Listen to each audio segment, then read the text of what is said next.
what's good, 99 Dream family?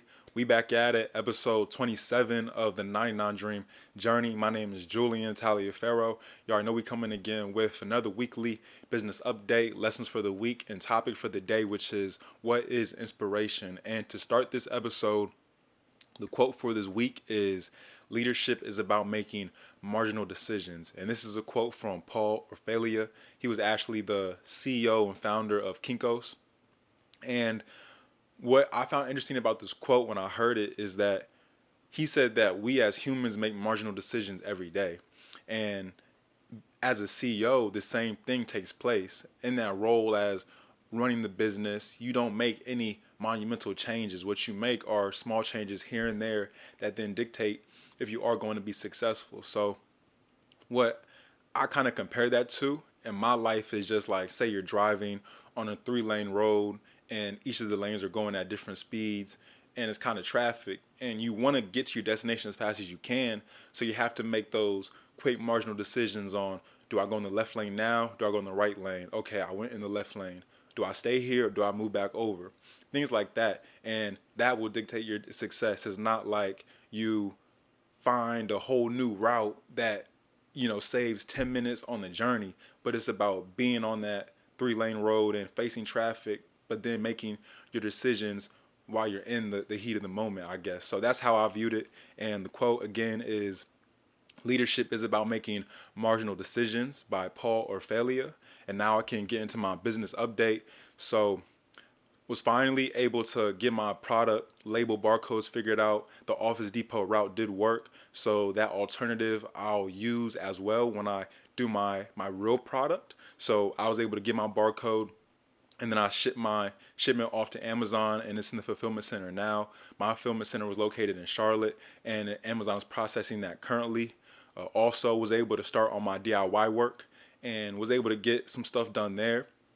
So I have like a package that I feel like will be suitable. So now I will be submitting this package for approval from Amazon, and hopefully it will get approved.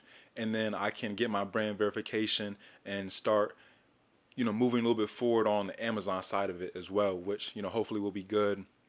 And then also for my product photos, they should be done tomorrow. I ran into a lot of delays with like the model and, the photographer, having some delays with scheduling and things like that. So hopefully all of them will be done tomorrow and we'll be looking good on that front as well. So that's kind of like my Amazon FBA update. But now I can talk a little bit about my pitch that I've been working on that I have tomorrow for the startup competition. And I practiced a lot. I feel like I put in enough time to where my pitch deck is clear and concise. And I feel like I'm ready. Just probably, a few more practice runs and then I'll be good. But at this point, I put the time in, I put the thought in, and now it's in God's hands, and, we'll see how it goes. But definitely excited and, can't wait for tomorrow, and hopefully it goes well. So that is my business update. And now I can start with my lessons for the week. And I have 3 lessons for the week. So the first one is, I'm going to just say, the first one is make a list of what you want to do before you walk in the event.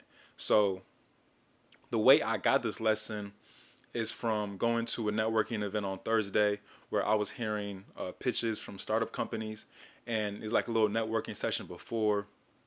And I actually seen this guy that I met at a previous networking event. So we were having a continued conversation because we were already familiar with each other. And then I kind of started asking him for advice and whatnot. And he ended up telling me, because I asked him just on advice on being able to, be more effective, I guess, at networking or just like any life advice. And he told me that when you walk into an event, make a list of what you want to do, set goals or objectives for what you want to do at this night. Do you want to meet X amount of people? Do you want to connect with amount of people? Do you want to find a mentor? You want to find a co-founder? Like, set goals so you have clear objectives on what you want to do while you're in this venue. So that was amazing advice, right, for me, because that kind of gives you guidance and you're not just aimlessly networking, right? And there's no problem with that, right? But it is also always better to have a goal in mind. So that was interesting, and that's something that I will start doing in the future, setting my goals before I walk into a networking event, before I walk into a business event. The second lesson for the week is be honest and just like don't mind asking for help. And that's the only way I got that previous lesson, is just by, being authentic and just saying, yeah, do you have any advice for me? And even outside of that man that I talked to, who was great, asking, I was talking to a VC investor and just asking him, just tidbits, can you give me tips on what investors are looking for in a startup pitch? And he told me how it's really just about finding a VC or finding an investor that you have a real relationship with. He was like, the investor said, it's like dating, right? Choosing the person who you really feel that connection with. And from there, you'll know that that's a great investor, because you'll enjoy spending time with them. You'll enjoy calling them on a Saturday night or a Saturday evening, trying to figure out things with your business and things like that. So that is the second lesson. Just be honest and don't mind asking for help. Don't mind asking for advice, because honestly, anything you hear, you have a possibility of implementing and just becoming better. And then the third lesson I have is, you just have to be in it and just like do what it takes. And this is more so in terms of my Amazon FBA business with this DIY packaging that I'm doing. It was like a moment in one of these days where I just felt like I was doing arts and crafts, trying to figure out my product packaging. And in the back of my mind, I'm like, I didn't sign up for this. What am I doing? I signed up to be, creating a business, doing this and that. And this isn't what I was expecting. But at the end of the day, you never know what you're going to do. And that is part of it. This is part of doing an Amazon FBA business. So I just have to do it. And, even if it's not what you thought you were going to be doing, just be in it, do what it takes and just continue to push forward. So that was a big lesson for me. And just like, don't think too much about it. Just be in it. So those are the three lessons for the week. The first one being, make a list of goals or objectives on what you want to do before you walk in a business event, networking event. The second one, being honest and don't mind asking for advice from anybody. And then third, just be in the moment, be in the process, and just do whatever it takes, um, because that'll lead you to be successful, right?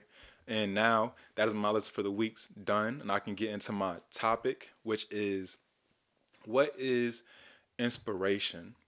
And it's not inspiration in the fact of like, how do I personally myself get inspired to do something, but what does it mean to inspire other people? What does it mean to galvanize other people toward an idea, toward a business? And like, what type of leader do you have to be to instill that inspiration in others?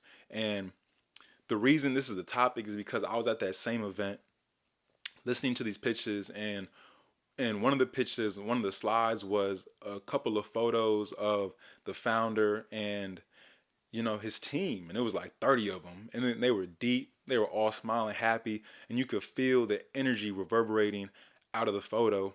And you could tell that every single one of the people there are in tune with the mission, are in tune with the company. So that had me asking, like, wow, like, how do you generate a movement like that? How is that done? Is it the idea that sets that off? Is it the people, or is it both? So I was talking to somebody about this, and he was saying that it's kind of just about like being truthful, I guess, with your heart and your mind and your ideas. And if you're truthful with about how you feel about, let's say, X mission, then other people will resonate with that, because they'll feel the authenticity coming off of you. And that's that's how I guess you would start building up a movement. And um, it's just about, I guess, being truthful. And I personally don't really have the answer. This is something, I'm gonna be searching for. But I at least I do think that it begins with fully believing in the mission and fully believing what you are trying to accomplish, because people can feel fake. I feel like if I can tell if somebody's lying or lying to themselves, and people can feel that off of you. But if you believe it, then they'll feel that as well. And it's just powerful, because it's never just singularly you that builds a business or builds a company. It's always the people who are with you, your team members who build it with you. They're the ones who really drive it. And I know me personally, I have to work on my social skills, my communication skills. So like for example, I ended up joining Toastmasters because I know that communication is something I need to improve on. Public speaking is something I need to improve on. So, I'm trying to work on myself. But, at the end of the day, you know, all I know I can do is just try to improve myself and just hope that I can have a mission that people will want to latch on to, and hope that I can be a leader that people want to work with. And that's kind of like the topic. More so a question, if anything. What is inspiration? A daily quest on figuring that out. And yeah, so that's the topic. And now I can get into my next steps, which begin with killing this pitch tomorrow. I'm trying to drop probably about like 50 points, 10 rebounds, 8 assists. But yeah, hopefully I do really well on the pitch, and hopefully I win and, get that 1500 in startup money and then entry into the accelerator. But then in terms of my Amazon FBA, I will want to submit for brand verification. So get my packaging right and submit for that, see if I can get approved, and then receive my photography photos from my photographer as well. So that's what I'm looking at, and that is this episode. So all right, let's get it, y'all. Go and achieve your 99 dream. And it's 99 dream because you are going to achieve your dream. And it would be 100%, but nothing is perfect. So you can achieve 99% of that. And let's go and let's get it.